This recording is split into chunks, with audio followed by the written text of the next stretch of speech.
درود فراوان خدمت همه شما. خوش اومدید به یک ویدیوی دیگه از ما برای تحلیل هفتگی. البته باید بگم که تحلیل هفتگی این هفته وجود نداره به خاطر اینکه کریسمس شده و اکثر روزها که اصلا بانک‌ها تعطیلن و بهتره که ترید نکنید، بس تعطیلاتتون لذت ببرید یا حالا کاری که خودتون دوست دارید رو انجام بدید. ما که توی یک هفته آینده تریدی انجام نخواهیم داد و اگر میخواید بدونید که از کجا میشه این تعطیلات و اینا رو دید، خیلی راحت میتونید از سایت فارکس فکتوری ببینید که چجوریه این تعطیلات و اینا. من به شما نشون میدم. اینجا سایت فارکس فکتوریه و این پوشه هایی که میبینید، اینایی که زرد و نارنجی و قرمز و توسیه، هر کدوم یه معنی داره. این قرمزا یعنی درجه اهمیت خبر خیلی زیاده، نارنجی ها یعنی یه خورده مهمه، زردا یعنی خیلی اصلا مهم نیستش و این توسیا اهمیت معمولا کمی دارن مگر اینکه جلوش نوشته باشه بانک هالیدی، که بانک هالیدی رو میتونید ببینید از فردا که سه‌شنبه است شروع میشه، چهارشنبه تعطیل، پنجشنبه تعطیل، جمعه یه خورده بازه که حالا بهتر از اینا هم چشم پوشی بکنید تا هفته بعد چهارشنبه که میبینید اینجا در واقع تعطیل و بعد از پنجشنبه یواش یواش بانک‌ها باز میشن. خب پس میتونید اینجا تعطیلات و اینا رو ببینید. کلا اخبار رو اینجا قطعا سایت معروفی، خیلی هاتون از قبل میشناسید و همین دیگه. برای کسایی که نمیشناختن اومدم بگم که خلاصه تعطیلاتتون مبارک، تعطیلات فارکسیتون مبارک باشه و خوش بگذرونید، معامله نکنید. اینم از این. ولی امروز که دوشنبه است ما 2 معامله انجام دادیم که اینجا توی تصویر دارید میبینید، اینجا هست. من اصلا برم خود متا تریدر رو بیارم بذارم اینجا که شما بتونید راحت تر ببینید. این معامله امروز منه روی طلا، اکانت در واقع پراپ هستش و من یک سل این بالا گرفتم، الانم فری شده. اینجا استاپش اینجاست، تیپیش هم این پایین. خیلی ساده اگه بخوام دلیلش رو به شما توضیح بدم اینه که اینجا روی سقف کانال بوده که الان با این موس بهتون نشون دادم. یه بار دیگه اینجا سقف کاناله، خیلی مارکت استراکچری هم خورده به این کفی که اینجا هست. بذارید این کف هم بهتون نشون بدم. این کفی که اینجاست اومده خورده بهش، ریجکت شده و وقتی که داشتم قیمت رو نگاه میکردم این سقف رو شکونده بود، شکستش موفق نبود و منم سل زدم و فکر میکنم اینجا تارگت خوبی براش باشه، چرا که این لگ 1 و اینم لگ 2 میتونه سود بشه. به نظرم بریم راجع به این صحبت بکنیم که آقا داوود هم یه ترید گرفته امروز. ترید آقا داوود رو ببینیم، همین که ببینیم هفته پیش اون تحلیل هفتگی که گذاشتیم چی شد، چیکار میشد کرد باهاش و اینا. بریم اونا رو هم ببینیم. سلام آقا داوود، خوبی؟ سلام خدمت شما افتاد جان و خدمت همه دوستان عزیز. خوبم شکر خدا، همه چیز ردیف.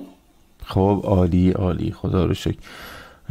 امیدوارم که وضعیت کمر تو اینا هم زودتر خوب بشه تا بتونیم یه عالمه بیشتر با هم لایف ترید بریم و خودت هم راحت بشی از این دردی که داری. خب من این صفحه‌مو استاپ شیرینگ میکنم، شما لطفاً صفحه‌تو شیر کن، راجع به معاملات توضیح بده اول به نظرم، بعدش هم بریم هفته پیش ببینیم که چیا گفتید شما. خب خوب شد. توی تایم فریم 4 ساعته قیمت رسید به یک اوردر بلاکی که از اونجا ما یه اسپایکی رو داشتیم و اینجا رسید بهش واکنش نشون. اما یه اوردر بلاک نزولی هم سر راه قیمت بود که خب مهمتر از این قضیه بود. چرا؟ چون که فعلا روند طلا به نظرم نزولیه و اینجا یک کفی هم شکون پولبک بیستد و میتونه ادامه ریزش رو داشته باشه. حالا اگر بریم تو تایم فریم H1 ما یه دونه اوردر بلاک اینجا داریم که قیمت اومد واردش شد و ریزش شروع شد. یک کانالی هم داریم این شد تقریبا برخورد سومش در قالب خودش یک کانال دیگه و الان این میتونه لگ اول ما باشه، اصلاح و پولبک به این سطح، و لگ دوم رو بیاد تکمیل کنه، همزمان لگ دومش برسه به کف کانالش و یک اوردر بلاک دیگه. حالا اون اوردر بلاک که تایم فریم پایین‌تر بهتر مشخصه. دقیقا میشه اینجا که بازم از اونجا ما اسپایک رو داشتیم. این میتونه تا اینجا بیاد که لگ دوم این رو تکمیل کنه، همزمان به کف ترند لاین و این اوردر بلاک تقاضا. خب خیلی هم عالی. من فقط شانس هم این بود که صبح اینو دیدم از اون بالا گرفتم دیگه. شما تو این لگ 2 اومدی درست؟ من نبودم صبح. آره دیگه صبح نبوده. من صبح که سربازی بودم راستش با گوشی زدم، ولی خب خیلی توصیه نمی‌کنم با گوشی این کارو بکنید. اگر ما با گوشی میزنیم به خاطر اینه که میدونیم چارت کجاست، چه جوریه، خط و خطوط ها اینا، و منتظر مثلا قیمت هستیم اونجا و این شکلی فقط با گوشی معامله میکنیم. آره امیدوارم که حالا براتون سود بشه. الان استاپ من و آقا داوودم یه جای دیگه، یعنی برای من فری شده اونجا، برای آقا داوودم همونجا استاپشه که نشون میده خیلی مثل هم فکر میکنیم و شبیه هم معامله میکنیم. خب من فکر میکنم هفته قبلم مثل هفته قبلش دقیقا اونجوری که تحلیل هفتگی گفته بودیم شد، درسته یا اشتباه فکر میکنم؟ بله تا بخش زیاد. آره دیگه رفت بالا و بعدش هم اومد پایین، اون روند نزولی که گفتیم و ادامه داد دیگه، درسته؟ دقیقا. ما هفته گذشته اینجا یه دونه تو تایم فریم 4 ساعته یه دونه ترند لاین داشتیم. این ترند لاینه اگر بخوام کانالش رو بکشم تقریبا میشه اومد وارد اولین کفی که شکسته شده بود و روند صعودیمون نزولی شده بود وارد اون محدوده شد و از اونجا شروع به ریزش کرد. از طرفی هم اون لگ دومی که اینجا گفتیم روند نزولی احتمال از اینجا یه لگ دیگه بخواد بزنه، اونو دقیق اومد تا ناحیه‌ای که این ناحیه رو هفته قبل مشخص کرد.